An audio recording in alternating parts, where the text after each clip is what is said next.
Thank you. Okay. Good evening. Just switch the microphone. Good evening. My name is Machej Jakub Zawadzki. I am an architect from Warsaw, Poland. And I feel really honored to be the first speaker in this prestigious event.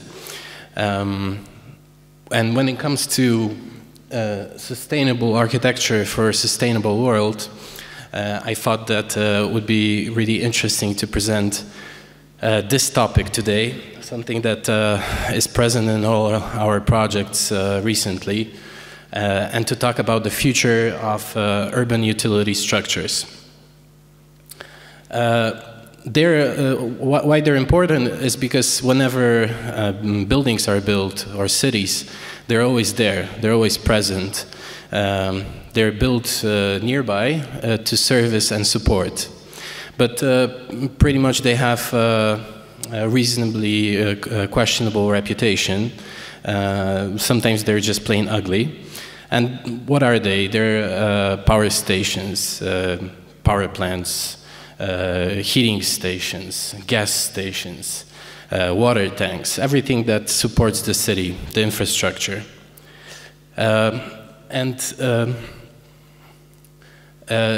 The majority of people, pretty soon, by 2050, will live in cities. Two-thirds of the population. And hiding those eyesores is going to get way harder. And basically, there's no place. There will be no place anymore to do it. So it's worth to think about different ways of adapting them. Because all of them, they possess walls, roofs. And here I'm going to present a sequence of our projects that we did in the last couple of years, where we try to improve the public realm with them. The first one is a power storage. So things that you basically find in every city. Power stations are being turned into highly efficient lithium power storages, and they can serve different functions as well, as an info box, for example. They have green walls, but that's how they normally look like. And then they can be a green info box that basically has as well another purpose that informs about the city. And again, I think we have like 4 projects where we can like really go fast. I mean, fast, the slides, wait, no, go, can you go back? I mean, like, the slides can go fast, and the very end, we're gonna go step by step slower. Now, the info box here can be as well telling a story about a smart grid, so it can be connected to a public network as well. We tested this solution with gas stations, because they're present as well everywhere. This is the map of Poland, where I'm from. And there are only the company that I used to work for, a big oil company, has 520 sites. So it's a big place to test those solutions. Another project we did, this is the previous one was done in Warsaw, Poland. This one is in Philadelphia. It was exhibited by the American Institute of Architects. Basically, in the city, there is a big need for water storages, water tanks. And the Atlanta was always famous from its swimming pool team. But somehow, both of those dots are not connected. That's something that we try to do in this project. We have a series of pools, a water park that basically as well showcases to the people the importance of storing water.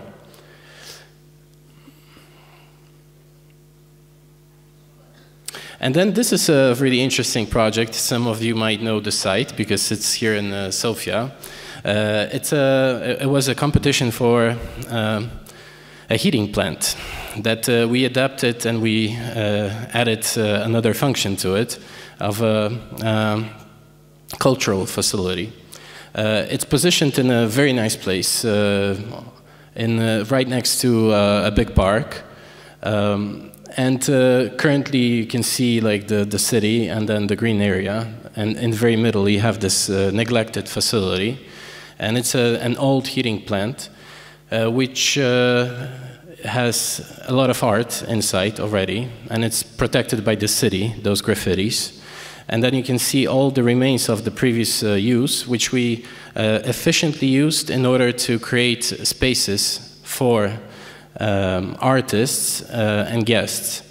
And how we did it, well, first of all, we tried to divide them because artists need space to work, a little bit of silence. And we added some plugins which correspond to their work. So here you can see visually how, by adapting, we analyzed how much to the maximum can we use an existing infrastructural project to adapt and give a total new meaning to it. And here the artists are totally divided from the guests. They can create in peace, but then they can showcase their work to the public in another part of the building.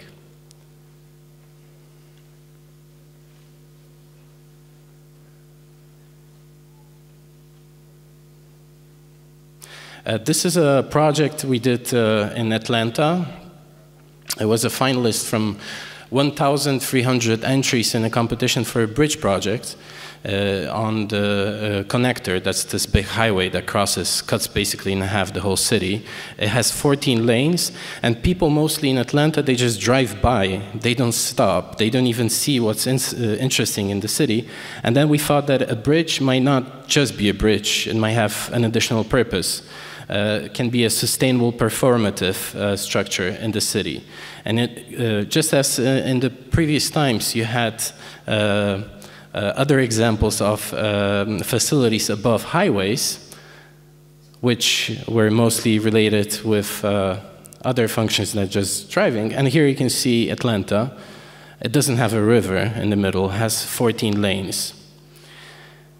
But around those 14 lanes, you have really interesting places, and we thought it would be really important, would be good for the visitors that just pass by Atlanta to see them while they're going.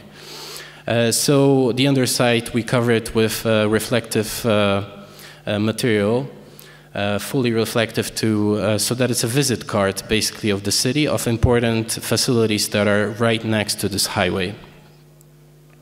And the very top we covered with green areas.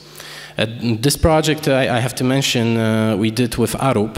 So you'll see in the other examples as well, we have sometimes crazy ideas, but then we are being checked by engineers, MEP consultants, so it makes sense as well and is doable and feasible. And this is the underside that reflects basically the surrounding area.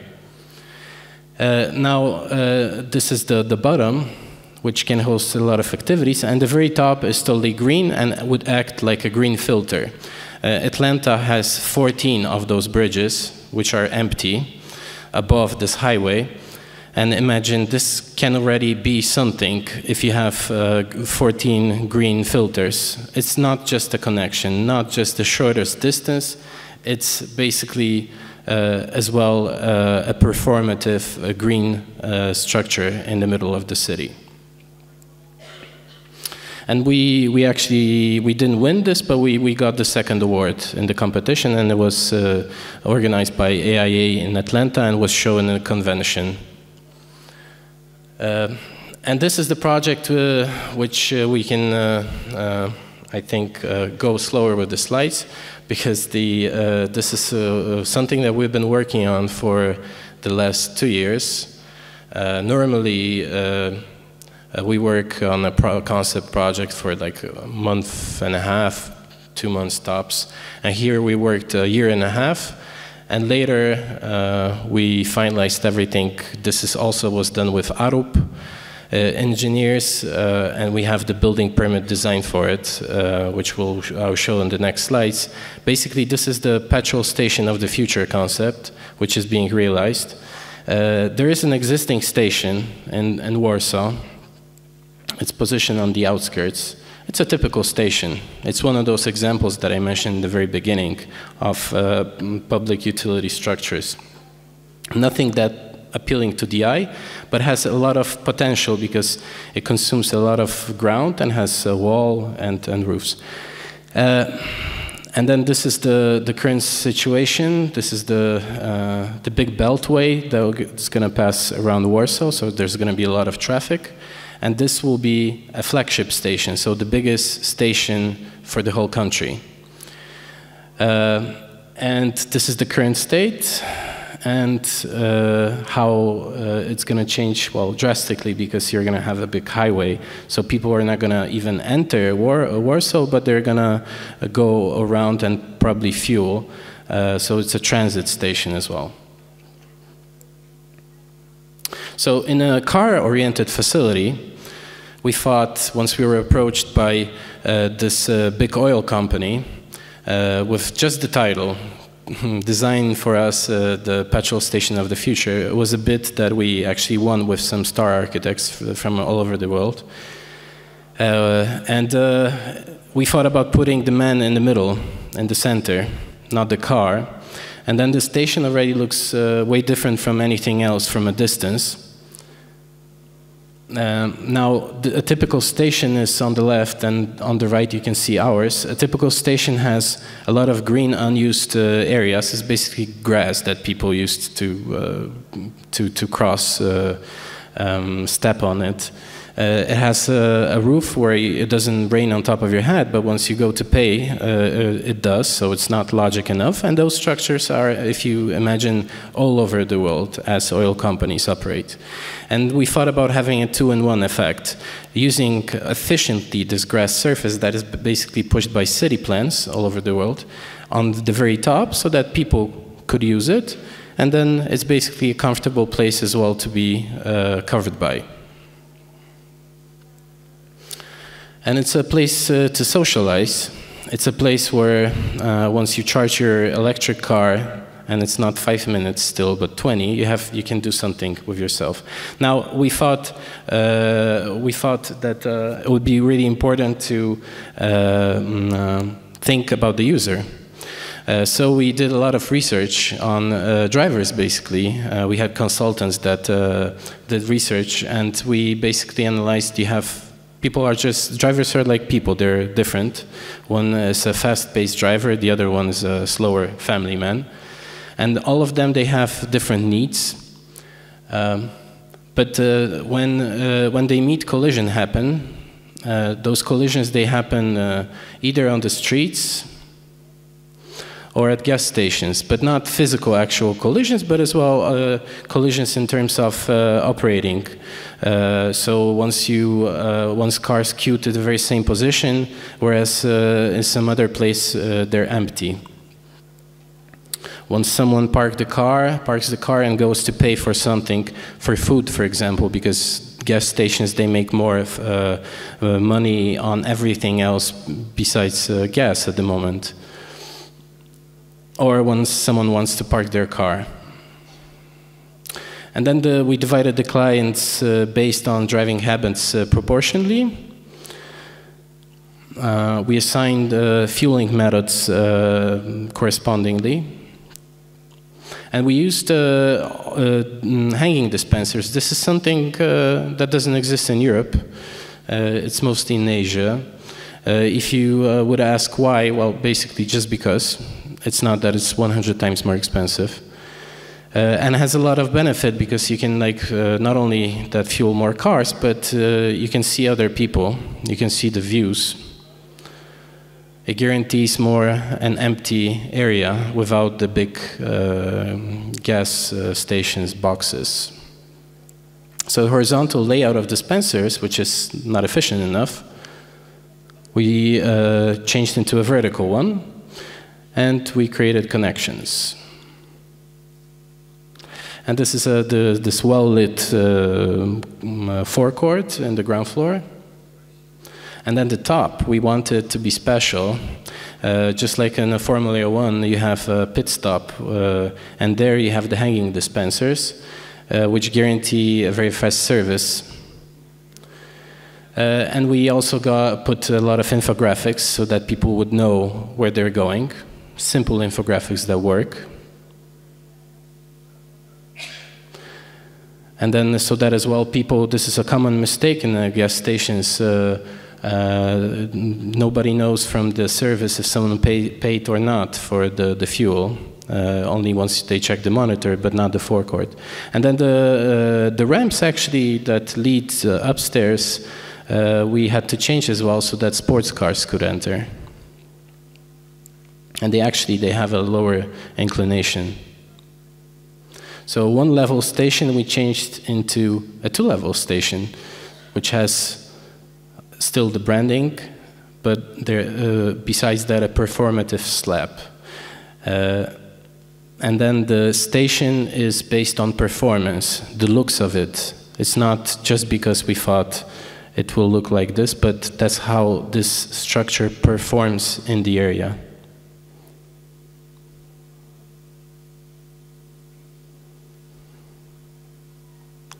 And then this design, well, what's important, has to be adaptable, because you have to think about the future. You have to think about electric cars, for example. So fuel hanging dispensers, they can be hidden, and then they can guarantee, for example, a place to have social interactions, events. This is the first floor where you have a restaurant. You might have a lot of place to socialize together with the roof.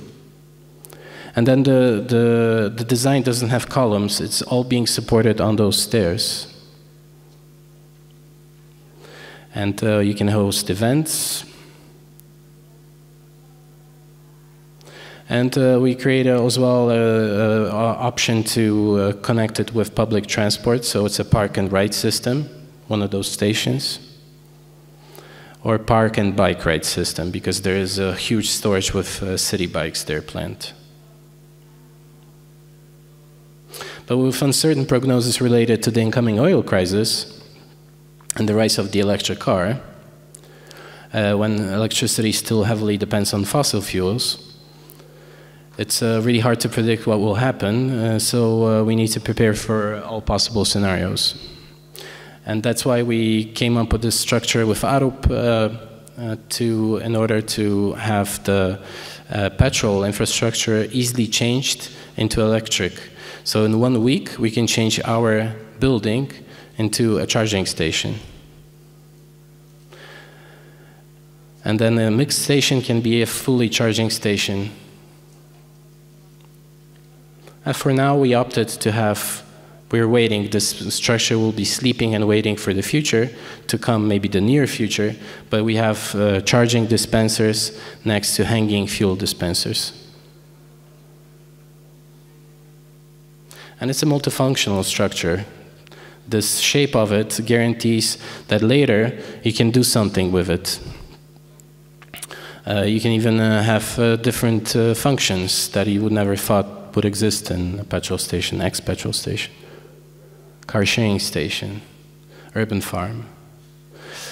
The current state, in 5 years' time, 10 years' time, or 20 years' time, this how drastically the structure might change.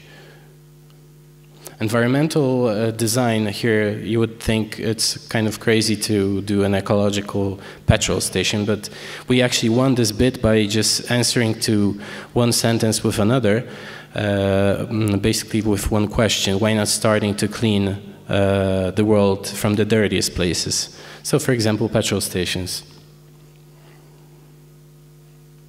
And then we used really straightforward concepts that later, with consultants, we proved that they work.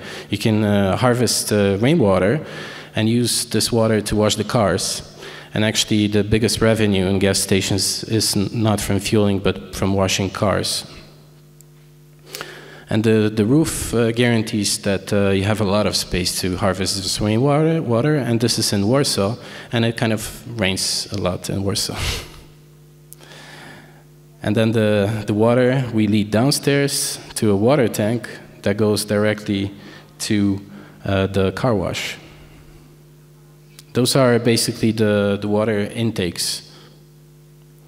And again, this is a smog battling green roof with many functions on top. places to socialize, an amphitheater. And then we also discovered that the client possesses in his archives this technology, and we informed the client about it, to transform kinetic energy into electricity. So we would be using the movement of the cars to get the electricity. It's not about always in sustainability to save the world through design, but to make it a little bit better. So here we're adding a little bit of electricity, for example, for those numbers once you fuel that move. So the movement of the cars would power, for example, the dispensers downstairs. And a totally dark area downstairs could be well lit with the movement of the cars through the movement. And then as well, those ramps, they guarantee wind protection. So once you're in a gas station, remember like those situations when you were fueling and then the rain was not a problem, but it was actually super windy. So here they are basically protecting you from it.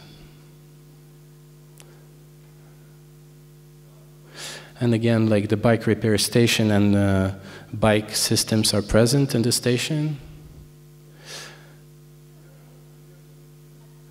And this is the night view of the station, the back, where you have bike places. And this is the main overview. We can go faster here. This is a design based on performance, on the location itself, on the climate, geographic location. And it has all the functions that a petrol station needs, plus a car showroom as well on the first floor, and a restaurant. And then what's important, we managed with our structural engineers to put everything, all the technical installations in the basement. We almost don't not have anything on the top. And those slides here, they show how much of car circulation you have on top of each other and different car roads on top of each other. So you cannot have a column going all the way down, which was kind of an adventure, basically, to do. And here all the ventilation outtakes are directed towards the streets, and then we added as well a green smog battling wall. This is one facade, the south facade.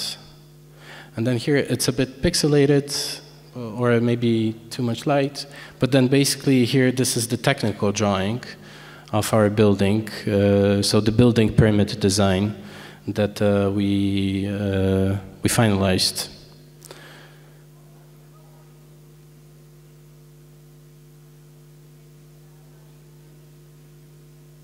And then we've been working with many companies on it, and then this project was presented in the Biennale 2 years ago in the official presentation.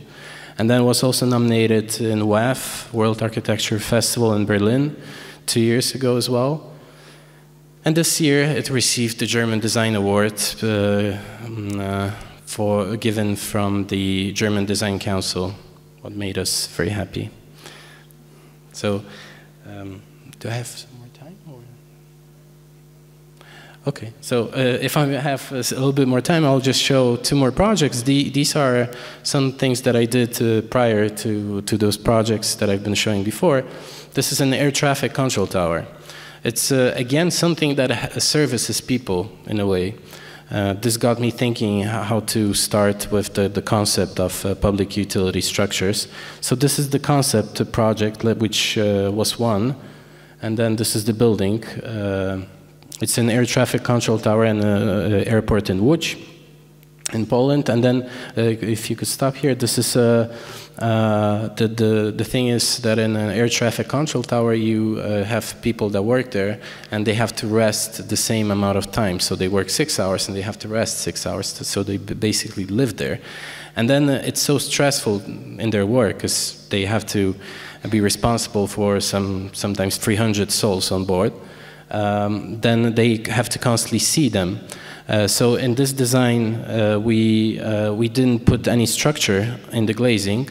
Normally, we toured most of the air traffic control towers in Europe, and almost all of them, they have columns. So sometimes the air traffic controllers, they become even more stressed because they miss the plane. So the very structure is in the very middle. And then we created for them perfect living conditions. Actually, I think these conditions, this is the workplace, and you can see the massive structure in the back, columns that hold as well radars, which are on the roofs, which are pretty heavy. And this is the glazed box underneath, a penthouse where they live. And if you could stop here, imagine imagine that basically them living there, they have the best view in the city. And this is another project, the waste treatment plant project. This was done in big. And this is a project that is being executed now and opened this year. This is a burning plant.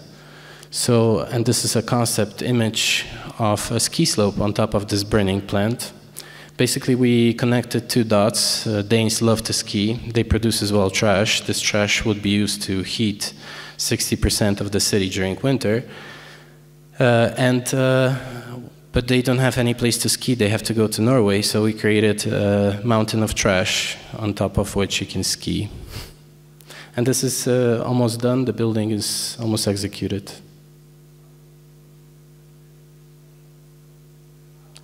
All right, thank you very much.